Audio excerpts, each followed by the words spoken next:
আসসালামু আলাইকুম রাহমাতুল্লাহি ওয়া বারাকাতুহু। সুপ্রিয় সম্মানিত দর্শক শ্রোতা, আশা করি মহান রব্বুল আলামিনের দয়ায় আপনারা সকলেই ভালো আছেন।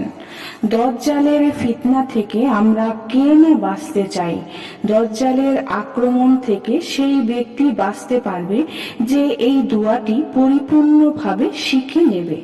রাসূল পাক সাল্লাল্লাহু আলাইহি ওয়াসাল্লাম বলেছেন, দুই কালের ফিতনা থেকে বাঁচার দোয়া হচ্ছে দজ্জালের ফিতনা থেকে বাঁচার দোয়া, এবং কবরের শাস্তি তথা মালাইকার মউত যখন জান কবজ করতে আসবে তখন শয়তানের ধোঁকা থেকেও বাঁচা যাবে এই দোয়াটি জানা থাকলে। আর দোয়াটি হচ্ছে, আল্লাহুম্মা ইন্নী আউযু বিকা মিন আযাবিল কবরি ওয়া মিন আযাবিন নারি ওয়া মিন ফিতনাতিল মাহওয়া ওয়াল মামাতি ওয়া মিন ফিতনাতিল মাসিদ দাজ্জাল। অর্থ, হে আল্লাহ, আমি আপনার কাছে আশ্রয় চাই কবরের শাস্তি থেকে, জাহান্নামের শাস্তি থেকে, জীবন ও মরণের ফিতনা থেকে এবং মসীহ দজ্জালের ফিতনা থেকে, দুনিয়া আখিরাতের সকল ফিতনা এবং কবর ও জাহান্নামের শাস্তি থেকে বাঁচার জন্য এটি অত্যন্ত উপকারী দোয়া। রাসূল সাল্লাল্লাহু আলাইহি ওয়াসাল্লাম এই দোয়া করতেন। বুখারী হাদিস 1377। দোয়ার প্রথম অংশে বলা হয়েছে, হে আল্লাহ, আমি আপনার কাছে আশ্রয় চাই কবরের শাস্তি থেকে। আমরা প্রত্যেকেই জানি, দুনিয়ার জীবনে আমাদের কৃত অপরাধের দরুন রোজ হাসরের ময়দানের পূর্বে আলমের বরখাজ তথা কবরের জিন্দেগিতে সাজা শুরু হয়ে যায় অপরাধী।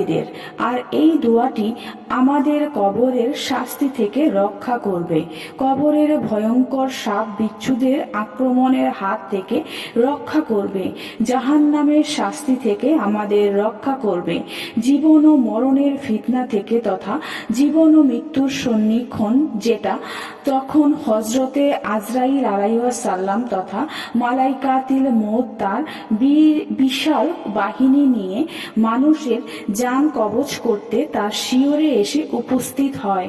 তখন প্রত্যেকটি মানুষ চোখগুলো উল্টাতে থাকে।